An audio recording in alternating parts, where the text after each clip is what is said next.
So continuing right along with the Women's Health Initiative, which is the WHI, they are one of the primary bodies who conduct research on women and go ahead and publicize that information so that we can have widespread, updated facts on a variety of women's health issues. And so the WHI, they conducted a study, and this study had a very large number of women, over 160,000. It was the largest study ever conducted as far as women and the WHI. And part of the study was to ascertain the effects of diet modification and different vitamin and nutritional supplements such as calcium and vitamin D, and how they had an impact on some of the heightened risk factors such as heart disease and fractures and breast cancer in women who are going through menopause. And this is what the WHI resulted in. About 16 years ago, in 2002, the estrogen and the progestin arm of the study were stopped early. And that was because a couple of things happened. Number one, there wasn't a huge overall large-scale benefit for women the study was finding. And so instead of continuing on with the study that would prove to not truly have a large significant impact on a huge part of the population, then this particular segment of the study was stopped early. What they also found was there was an increase in the risk of breast cancer and heart disease.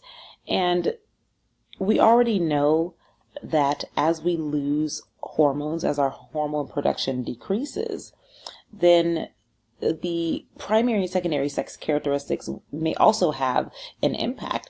And so with this increased risk of breast cancer and heart disease, that was something that was really alarming for the Women's Health Initiative. They also found slightly lower risks of fractures and colon cancer, and that's beneficial. But once again, when we talk about statistics, this is where research results and surveys come in and truly have an impact. And there's something called statistically significant. And from a medical perspective, they generally operate with a 98% confidence. So that means there's a 2% margin of error. In social sciences, the operation is 95%. With a 5% margin of error. So there's confidence ratio in both. When we say something is statistically significant, that means 5%. 5%. So you can be significant, but still very small. And that's one of the things about reading research. When you read a research paper or a research article online or something that you find on Google related to health, you may hear something such as, X, Y, and Z were found to be statistically significant in the study. And people have the assumption that because it's statistically significant, it has a widespread effect. But we know that from the WHI study, there was a general lack of overall benefit, even though the results were statistically significant. So it's really important to understand that 5%, while significant on a research platform, statistically is not significant on a wide scale application for 161,000 women. So do keep those types of things in mind when you're doing your own research on Google and online, that sometimes statistics and the wording, the verbiage can be confusing and misleading. It's always good to have firsthand information from the actual results versus a summary. And this way we can make better decisions about our own healthcare as women. So these are some of the other WHI results in comparison to the segment that was stopped was the estrogen plus progestin segment versus the estrogen alone segment. And the estrogen alone, if you remember from the previous presentation, was for people who were only lacking, they had their uterus removed. So some of the comparisons, we noticed that on the left-hand side, there's an increased risk of heart attack, stroke, blood clots, and those are actually related to each other when we talk about blood clots and stroke and heart disease. Increased risk of breast cancer. There was a slightly reduced risk of colorectal cancer, which is great. Reduced risk of fractures associated with osteoporosis, which is highly prevalent in women as they become older and go through the 3 stages of menopause. And there was absolutely no protection against dementia. And that kind of correlates with the previous presentation, the part 1, where it's not believed that hormone replacement therapy will have any sort of positive impact on preventing or decreasing the risk of dementia and Alzheimer's.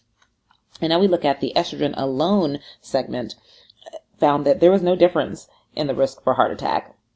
There was an increased risk of stroke and blood clots, similar to the segment that was stopped by the WHI.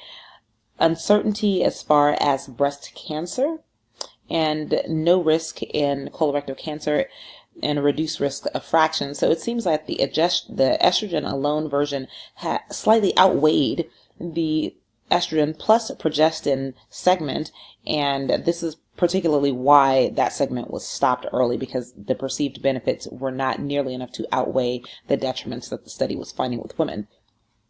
When we talk about our current health and medical options for women who are going through menopause, there is something called hormone therapy, and that is very routinely prescribed. This hormone therapy helps women to mitigate some of the uncomfortable impacts or effects of menopause. Secondly, there is an absolute risk of heart disease or breast cancer to an individual woman. The absolute risk of heart disease or breast cancer to an individual woman is low, and that's good news. When we come to hormone therapy, it does assist in helping to keep symptoms down. Of course, everyone is going to react differently, and also depending if you had a medical hysterectomy, then those symptoms can be elevated. You may have to be on a higher dose. So the general consensus is, just with any medicine, take only what you need and only when you need it. So that's a condensed version of take the lowest possible dose for the shortest amount of time possible for menopausal symptom relief, just when you need it. Current medical options include hormone therapy, but many of these products are FDA approved, and because of that, they often will require a medical prescription. Just like birth control, hormone therapy products can come in a variety of different options for women, and that can be beneficial because some people have a problem swallowing pills. Some people don't want a patch. The gels and the topicals, the sprays, those are extremely convenient, and they can be carried on airplanes in small containers as well. All of these really are travel friendly. But sometimes there's just something about swallowing pills that doesn't sit right with women, and that if you have a particularly strong gag reflex, then the pills may not always be a best option for you. And that's another reason why some people opt to have patches or shots with birth control, is because they can't remember to take their pills. So the same types of things happen when it comes to hormone replacement therapy. And one of the benefits that was spoken about earlier on the first presentation was that you didn't have to worry about contraceptives when you go through menopause. But if you are taking hormone therapy, you still have to do similar types of activities or similar types of routines you must be engaged in to mitigate menopausal effects versus that when you were on birth control. So it's kind of, there's some similarities there. You don't have to worry about getting pregnant anymore, but you still kind of have to do a few of the same things to regulate some of those effects. There is also non-medical menopausal management, and when and in as much as possible, this would always be the best option because it's natural. You won't have side effects associated with the hormone therapy, and your body can, in essence, heal itself. Now, some people don't experience very many symptoms at all. The most common symptom that is associated with menopause are night sweating and hot flashes. Now, I run cold, so I don't know if that means good news for me in the future when I go through menopause, because I'm always freezing cold. It may prove as a welcome change that I'm not always freezing cold. But there are some options for women who don't want to deal with these menopausal symptoms. In fact, hormone replacement therapy and other non-medical managements have shown that they can actually take away almost all of the negative impacts or negative types of lifestyle changes that happen when someone is going through menopause. So lifestyle options can include exercise. This is something that we recommend anyway for women, especially as our hormones change when we get older and it comes time for our bodies to kind of regulate to those changes and weight starts increasing.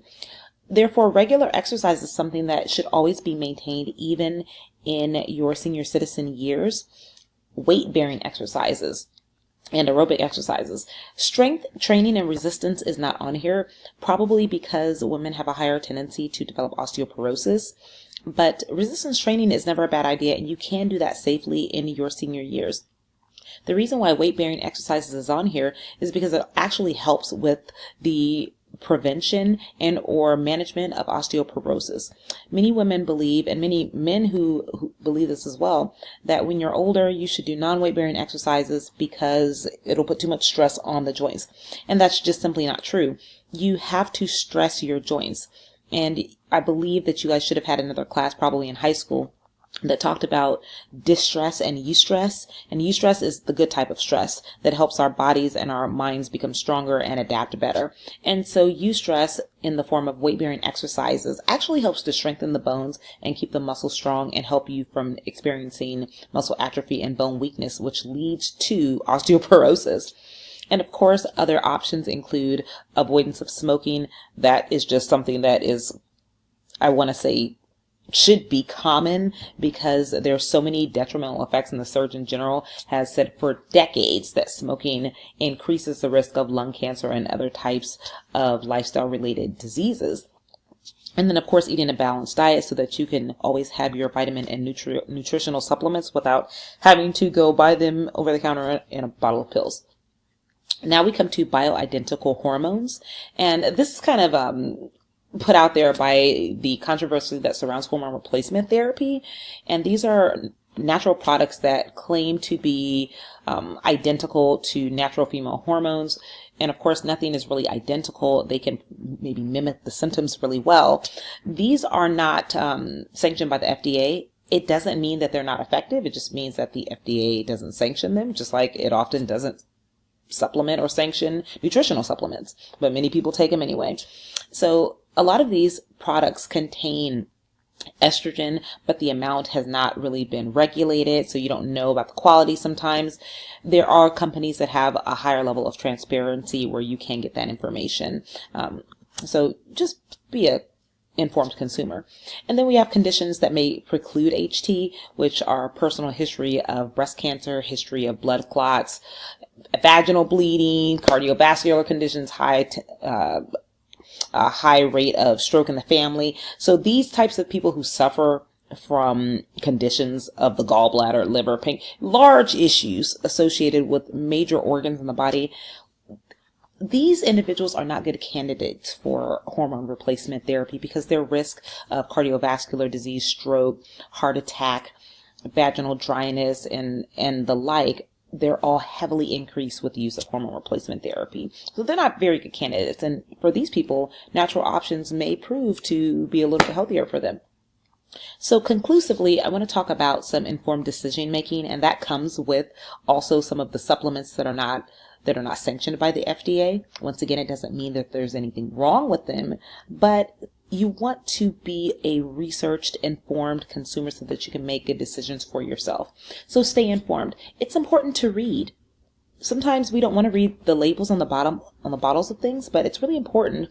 That way, when we know that a product is good for us, it has fair trading, market value, all that stuff, then we can kind of stick with a product that we know will have a positive impact on us and is not also tearing down other aspects of society, community, etc. So we know it's a fair process for labor. We know it's fair trade. We know they're giving us a fair price. So stay informed. You should know your personal history. That has a huge impact on your risk factors. So ask your family members. Search out what is common in your family. And then, of course, limiting risks when it comes to diet and exercise. These are things that should be started early. I always say that while you may not have a stroke at the age of 35, your body keeps score. It keeps track. You build up the propensity for some of these diseases in your younger years. So start early. Use the medication in as small amounts as possible. and try a form of HT that has limited systemic effects. So I hope this presentation has been helpful to you, and good luck with the test next week.